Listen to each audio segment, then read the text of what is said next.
आदरणीय दर्शकवृन्द नमस्कार। हाम्रा आजको मुख्य समाचार। युट्युब च्यानललाई अहिलेसम्म सब्स्क्राइब गर्नुभएको छैन भने कृपया सब्स्क्राइब गरेर जोडिनुहोला। दैनिक अपडेटका लागि हामीसँग रहनुहोला। धन्यवाद। आज फागुन 15 गते 2082 का बिहानका समाचार यस प्रकारका छन्। सङ्खुवा सभा ताप्लेजुङ सीमा क्षेत्रमा बिहान 3:18 मा 4.7 म्याग्निट्युडको भूकम्प गएको छ। केन्द्रबिन्दु टोक्की गोला नजिक रहेको र दुवै जिल्लामा कम्पन महसुस गरिएको छ।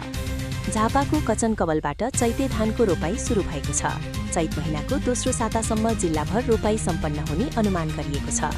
निर्वाचन खर्च प्रयोजनका लागि बागलुङका 22 जना उम्मेद्वारले ब्याङ्क खाता खोलेका छन्। कास्की आदर्श समाज स्पेनको 6औं अधिवेशनबाट शिवकुमार लामिछानेको अध्यक्षतामा 29 सदस्यीय नयाँ कार्यसमिति चयन गरिएको छ। जिल्ला अध्यक्ष निर्मल राई सहित 37 जना जनता समाजवादी पार्टी परित्याग गरी श्रम संस्कृति पार्टीमा प्रवेश गरेका छन्। पाकिस्तानका रक्षा मन्त्री ख्वाजा आसिफले अफगान तालिबान विरुद्ध खुला युद्धको घोषणा गरेका छन्। स्याङ्जा क्षेत्र नम्बर 2 का उम्मेद्वार कर्णेल धनबहादुर थापाले नेपाली कङ्ग्रेसका उम्मेद्वार भागवत प्रकाश मल्ललाई समर्थन गर्ने घोषणा गरेका छन्। झापाको कमल गाउँपालिकामा चुनावी रिपोर्टिङका क्रममा पत्रकारमाथि नेकपा एमालेका कार्यकर्ताले हातपात गरेका छन्।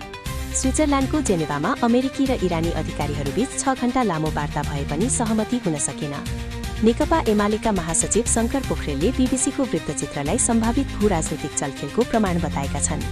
पश्चिमी न्यूनचापीय प्रणालीको आंशिक प्रभावका कारण देशका केही स्थानमा हुस्सु लागेको छ भने कोशी र बागमती प्रदेशका 1-2 स्थानमा हल्का वर्षा भएको छ। जिम्बाब्वेका कप्तान सिकन्दर राजाले टी20 अन्तर्राष्ट्रिय क्रिकेटमा 3000 रन र 100 विकेट पूरा गरेका छन्।